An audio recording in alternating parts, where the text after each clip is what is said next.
Bonjour à tous, j'espère que vous allez bien. On se retrouve pour le 11e jour avec comme sujet Anka. Pour ce dessin, je ne suis pas allée chercher bien loin, j'ai récupéré des images de référence d'Anka et je les ai assemblées, j'ai regardé un petit peu tous les types d'Anka qui existaient et j'ai essayé de faire ma propre composition.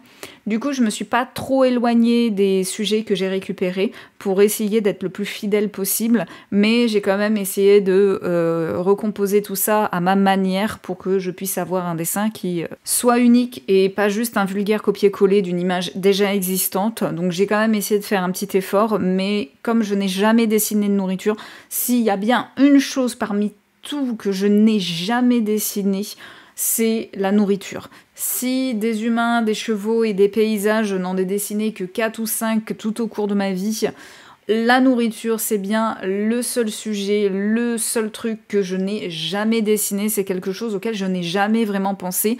À part dessiner un fruit ou éventuellement une bouteille, histoire de s'entraîner un peu et faire de la nature morte, sinon je n'ai jamais dessiné de la vraie nourriture à proprement parler, c'est-à-dire de la nourriture transformée, de la nourriture cuisinée, un mélange de nourriture, ça c'est quelque chose que je n'ai jamais fait.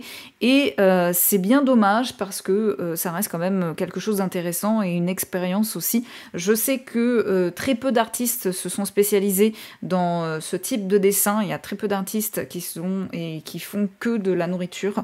C'est quelque chose qui n'est pas très populaire ou en tout cas qui attire moins par rapport à d'autres sujets comme les animaux, les paysages ou encore des humains. Pourtant, dans la restauration et le milieu gastronomique, on voit beaucoup de menus, d'affiches, mais aussi de pubs qui ont été réalisés par des illustrateurs. Autre exemple, dans l'animation qui reste quand même du dessin, on voit les personnages s'empiffrer de tout un tas de nourriture. On a aussi des animés qui sont spécialisés dans la cuisine. C'est quelque chose que l'on voit un peu partout.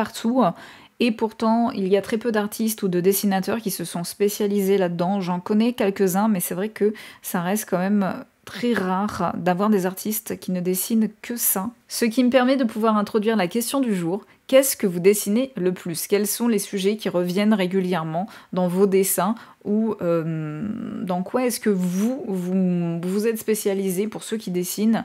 Et qu'est-ce que vous préférez? Pourquoi vous préférez ça? Je suis curieuse. Pour ma part, ça dépend des périodes, mais ce qui revient très souvent, très régulièrement, ce sont les animaux au sens large. Il comprend aussi les insectes. Et beaucoup de végétation et de nature morte pour le coup. Alors, pas de la nourriture, comme je l'ai dit, mais beaucoup de végétation, de nature morte. Ça peut être des objets, ça peut être des vers, ça peut être des plantes, ça peut être des fleurs, ça peut être des champignons, ça m'est déjà arrivé. Voilà. Je dessine assez régulièrement ce genre de choses. Je dessine aussi beaucoup de bâtiments, je fais beaucoup de dessins d'illusions et de perspectives.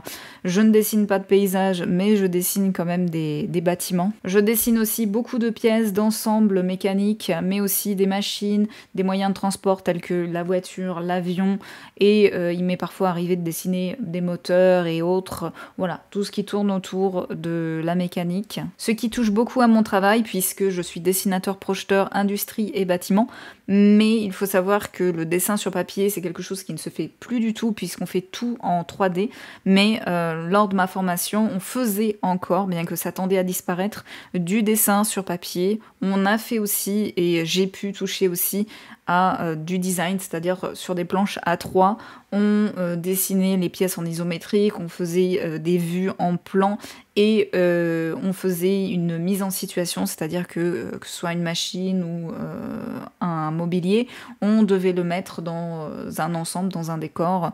Par exemple, un kiosque, on devait le mettre dans une rue, on devait le positionner, voilà. Mais ce n'était pas quelque chose que je faisais énormément, ça remonte déjà à plus de 15 ans, et l'informatique a entièrement pris la place, et c'était déjà le cas dans le monde du travail. On avait appris quand même en cours à dessiner, mais c'était terminé. Dans le monde du travail, on fait tout en 3D et sur informatique, ce qui n'est pas plus mal puisque c'est moins compliqué, moins chiant et beaucoup plus rapide, mais ça restait quand même très intéressant, et j'aimais bien, j'appréciais. Il y avait ce petit côté artistique, même si c'était du dessin technique. Voilà pour ce que j'ai l'habitude de dessiner. J'ai hâte de voir vos retours et de voir un petit peu ce que vous dessinez de votre côté. Et c'est sur le résultat final que l'on va se laisser. Étonnamment, c'est l'un des dessins que j'ai le mieux réussi. Je suis plutôt contente, je suis même très contente. Du coup, je vous laisse, je vous dis à demain. Bye bye!